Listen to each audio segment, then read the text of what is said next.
8,000 की सैलरी से भी 20 लाख रुपया बनाया जा सकता है, यानी 2 मिलियन आराम से बन सकता है 8,000 की सैलरी में से। ये इसी धरती पर हुआ है, रियल लाइफ में हुआ है। ये एक एग्जाम्पल नहीं, ऐसे एग्जाम्पल बहुत हैं कि अगर नॉलेज हो तो 8,000 की सैलरी से भी 20 लाख बनाया जा सकता है, और अगर नॉलेज ना हो तो 20 लाख भी जीरो होते देर नहीं लगती। आज मैं आपको ऐसी पहले 2 स्टोरी बता देता हूं जिससे आपको ये चीज़ सीखने को मिलेगी कि कैसे लाखों रुपया होके भी कोई इंसान दिवालिया हो सकता है, और सिर्फ 8,000 सैलरी कमाकर भी कोई इंसान मिलियंस जोड़ सकता है। ये आज आपको मैं इस वीडियो में बताता हूँ। आपके सामने 2 रियल लाइफ सच्ची कहानियाँ शेयर करता हूँ जिससे आपको सीखने को मिलेगा, और इससे कौन सी लर्निंग निकल के आती है वो भी हम वीडियो के लास्ट में डिस्कस करेंगे। तो जल्दी से ना चैनल को सब्सक्राइब करके बेल आइकन ऑन करके घंटी ज़रूर बजाना, नहीं तो ये इंपॉर्टेंट वीडियो मिस हो जाते हैं। और इन बिटवीन आपको कहीं पे भी कुछ भी नॉलेज अच्छी लगती है तो उसी वक्त वीडियो को पॉज करना और लाइक कर देना, 3 ग्रुप के अंदर शेयर कर देना। इस जर्नी पे चलते हुए जहाँ अच्छा लगे ना, जहाँ पड़ाव अच्छा लगे वहीं पे ये काम कर देना। और आपको ऐसी नॉलेज और चाहिए, आपके पास कोई आइडिया है तो कमेंट के थ्रू हमारे साथ शेयर करना। पहला रियल लाइफ एग्जाम्पल है डैरियल स्ट्रॉबेरी नाम के एक बेसबॉल प्लेयर का। 1962 में इनका जन्म हुआ था। 6 फुट 6 इंच की इनकी हाइट थी, और ये मेजर प्रीमियम लीग में लगातार 17 सीजन खेले हैं। कोई फेक स्टोरी नहीं है। आपको अगर बिलीव ना हो तो आप जाके गूगल कर सकते हो, आपको वहां भी इनकी पूरी डिटेल मिल जाएगी। तो 17 साल तक ये मेजर लीग के अंदर खेलते रहे, और 1981 से लेकर 1991 तक लगभग 8 साल तक ये ऑल टाइम स्टार रहे हैं। इनको अचीवमेंट अवार्ड दिए गए हैं ऑल टाइम स्टार के, लगातार 8 साल तक। और इनकी एक वीक की इनकम जो थी वो थी 50 से 100 मिलियन डॉलर्स। 50 से 100 मिलियन डॉलर सिर्फ एक वीक की इनकम। भाई इतना पैसा होगा तो कोई लग्जरी लाइफ क्यों ना जिएगा, इंजॉय करेगा, खर्चा करेगा, लेविश लाइफ जिएगा। पैसा है तो सब कुछ हो सकता है। इन्होंने भी वही किया। ये भी पूरी लाइफ को इंजॉय करते थे। जब पैसा आया खर्च किया, बस ऐश में उड़ा दिया। फिर एक बार ऐसा टाइम आया कि इनके ऊपर कुछ चार्जेस लगे जिसके कारण इनको टीम से निकाल दिया गया। अब जिस दिन टीम से निकाल दिया गया इनकी इनकम उसी दिन स्टॉप हो गई। अब जो लाइफस्टाइल इन्होंने बना रखा था उस लाइफस्टाइल को मैनेज करने के लिए, मैच करने के लिए इनको लोन लेने पड़े। इनके ऊपर डेथ इतना ज़्यादा हो गया कि ये लास्ट में बैंकरप्ट हो गए। इनके ऊपर केस चले, इनके पास खाने के लिए भी पैसे नहीं बचे थे। जो इंसान 100 मिलियन डॉलर एक वीक के अंदर कमा रहा है वो इंसान दिवालिया हो गया। दूसरा रियल लाइफ एग्जाम्पल है मार्गरेट ओ'डोनल नाम की एक बहुत ही साधारण सी महिला की। एक स्कूल टीचर थी। $8,500 इसकी सैलरी थी। अब सोचो $8,500 में गुजारा करना मुश्किल हो जाता है, लेकिन ये $8,500 की सैलरी होने के बावजूद भी 2 मिलियन से ज़्यादा जोड़ पाई। 20 लाख से ज़्यादा के इनके पास असेट्स थे, नेटवर्थ थी इनकी, सिर्फ 8,500 की सैलरी में। एक इंसान जो $100 मिलियन एक वीक का कमा रहा है वो बैंकरप्ट हो गया, और एक जिसकी 8,500 की सैलरी थी वो 20 लाख रुपया प्रॉपर्टी बना के गई है, अपने पीछे नेटवर्थ छोड़ के गई है। अब ऐसा क्यों हुआ? सोचो इसको डीपली। कितना पैसा कमाने वाला इंसान भी बैंकरप्ट हो गया और इतना सा पैसा कमाने वाली भी अमीर बन गई। ये कैसे हुआ? नॉलेज के कारण।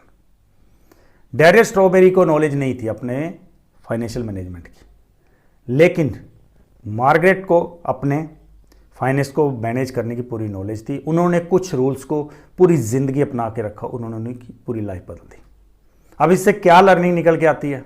सबसे पहले लर्निंग जो मार्गरेट की लाइफ से निकल के आती है, जिसके थ्रू इन्होंने वेल्थ क्रिएशन किया था, वो यही है कि अपनी सेविंग का एक पोर्शन सेव करते रहो, इन्वेस्ट करते रहो।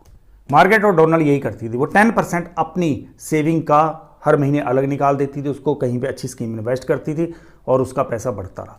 ये लाइफ में उन्होंने कभी रूल तोड़ा नहीं, पूरी जिंदगी इस रूल को फॉलो किया, और इसी रूल ने उनके पैसे को बढ़ाया भी है। लेसन नंबर 2, मार्गरेट क्या करती थी? वो अपने खर्चों को कंट्रोल करती थी। उनके खर्चे कभी भी उनकी इनकम से ऊपर नहीं जाते थे, इसलिए वो पैसा सेव कर पाई, वो अमीर बन गई। लेकिन डैरियल के जितने भी खर्चे थे वो उनकी इनकम से ऊपर जा रहे थे। जिस दिन इनकम बंद होगी उस दिन वो उनके खर्चों को मैच नहीं कर पा रहे थे, जिसके कारण वो दिवालिया हो गए। तो दूसरा लेसन यही निकल के आता है कि अपने खर्चों को अपनी इनकम से नीचे रखो, लिव बिलो योर मीन्स आता है। अगर आपके खर्चे आपकी इनकम से नीचे रहेंगे, आपके कंट्रोल में रहेंगे, तो आप भी वेल्थ बना सकते हो। लर्निंग नंबर तीन यह कहती है कि वेल्थ क्रिएशन के लिए टाइम लगता है। देखो, मार्गरेट और डोनाल्ड ने कोई 1 महीने या 1 साल के अंदर इतना पैसा नहीं बनाया था।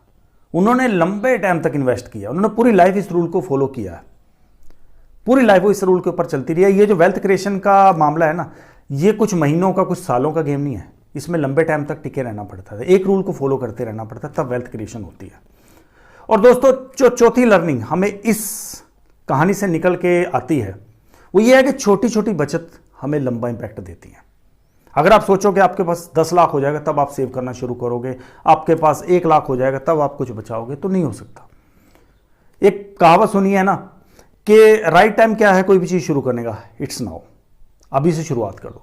1000 भी कमा रहे हो तो यार 10% 100 रुपये निकालना शुरू कर दो। 1 रुपया भी निकाल रहे हो, वो भी बहुत बड़ी बात है। अगर आप 1 रुपया भी आज सेव करो, एक दिन वो 1 रुपया 1 लाख में कैसे चला जाएगा आपको भी नहीं पता चलेगा। तो कभी ये वेट मत करो कि मैं बड़ी छलांग ही लगाऊंगा, मेरे पास ज्यादा पैसा होगा तभी सेव करूंगा। जितना पैसा भी है, 1 रुपया भी है, 1 रुपये से भी सेव करना शुरू कर दो। लर्निंग नंबर 5, एक बात और खास सीखने को यही मिलती है कि कभी भी एक सोर्स के ऊपर डिपेंड मत रहो। देखो, डेरियल ने क्या किया था, उनकी सारी इनकम उनके स्पोर्ट्स से आती थी, खेलते थे तो पैसा आता था। जैसे ही उनको टीम से निकाल देगी या पैसा बंद हो गया, इनकम बंद हो गई, फिर वो बैंकरप्ट हो गए, क्योंकि वो एक ही सोर्स के ऊपर डिपेंड थे। लेकिन मार्गरेट क्या करती थी, वो अपने पैसे को इन्वेस्ट करती थी। इधर सैलरी आ रही है, इधर पैसा इन्वेस्ट हो रहा है, पैसे के ऊपर पैसा आ रहा है, तो उसको इनकम के 2 सोर्स मिल गए, तो इसलिए उसका पैसा बढ़ता रहा। अगर वो भी एक सोर्स के ऊपर डिपेंड रहती तो उसका पैसा बढ़ता ना। उसने स्टार्टिंग में कुछ कष्ट सहे, एक अच्छा इन्वेस्टमेंट किया, फिर वो इन्वेस्टमेंट उसके लिए और काम करना शुरू कर दिया और वो उसके लिए और पैसा बनाता रहा। लेकिन डेरियल ने ऐसा नहीं किया। डेरियल अपने पैसे को उड़ाता रहा, इनकम का एक सोर्स था वो भी बंद हुआ तो वो बैंकरप्ट हो गया। और दोस्तों, 6 रूल जो हमें ये दोनों कहानियों से सीखने को मिलता है कि अपने इन्वेस्टमेंट को ना कभी भी छोटी मोटी ज़रूरतों के लिए मत तोड़ो यार। अगर आपने कहीं पे इन्वेस्ट किया है तो आपको थोड़ी सी पैसे की तंगी आई और उस इन्वेस्टमेंट को तोड़ लो, फिर तो बेनिफिट ही नहीं है। क्योंकि इन्वेस्टमेंट का फायदा ही तब है जब आप उसको लंबे टाइम तक रखते हो, फिर कंपाउंड इफेक्ट काम करता है। अगर आपने लंबे टाइम तक उस इन्वेस्टमेंट को छेड़ा नहीं तो उसके ऊपर पैसा बढ़ता ही जाएगा। लेकिन अगर छोटी छोटी ज़रूरतों के लिए अपनी इन्वेस्टमेंट को तोड़ते रहोगे, आपने कहीं एफडी कराई, कहीं कोई एसआईपी कराई, थोड़ी सी ज़रूरत पड़ी उसको निकाल लिया, तो फिर पैसा ग्रो नहीं होगा। एक तरफ से आप डाल रहे हो, दूसरी तरफ से आप निकाल रहे हो, तो कैसे ग्रो होगा? डालना पड़ता है थोड़ा। इसके लिए बढ़िया यही तरीका है कि अपने खर्चों को मैनेज करो, खर्चों को कंट्रोल करो, और अपने जो भी इन्वेस्टमेंट उसको कभी मत छेड़ो, उसको बढ़ने दो। अपने बच्चे को अपने सामने बढ़ते हुए देखो, फिर बड़ा मजा आएगा जब वो जवान होगा। जब आपकी इन्वेस्टमेंट लाखों में पहुंच जाएगी, बड़ा मजा आएगा। तो दोस्तों, 8000 की सैलरी से भी 20 लाख रुपया बनाया जा सकता है। ये प्रैक्टिकल है, मैंने रियल लाइफ एग्जाम्पल आपके सामने शेयर किए। ये सिर्फ एक एग्जाम्पल, लेकिन ऐसे आपको लाखों हजारों एग्जाम्पल इस दुनिया के अंदर मिल जाएंगे। किसी के पास इतना पैसा था तब भी बर्बाद हो गया, और किसी के पास इतना सा पैसा था तब भी वो बहुत कुछ बना सका। सीख सकते हैं हम भी इससे। हम भी यही लेसन अपनी लाइफ में अपनाकर अपनी लाइफ को इंप्रूव कर सकते हैं, अपनी फाइनेंशियल कंडीशन को इंप्रूव कर सकते हैं। अब ये वीडियो कैसा लगा मुझे कमेंट करके ज़रूर बता देना। अब तक चैनल को सब्सक्राइब नहीं किया, वीडियो में बने हुए तो अच्छा लगा है आपको, लाइक करके चैनल सब्सक्राइब करके बेल आइकन जरूर ऑन कर देना, और 3 ग्रुप के अंदर इस वीडियो को शेयर कर देना। अच्छी नॉलेज है, किसी के काम आ सकते हैं। मिलते हैं फिर अगले वीडियो में नए आइडिया, नए कंसेप्ट के साथ। टिल देन, जय हिंद।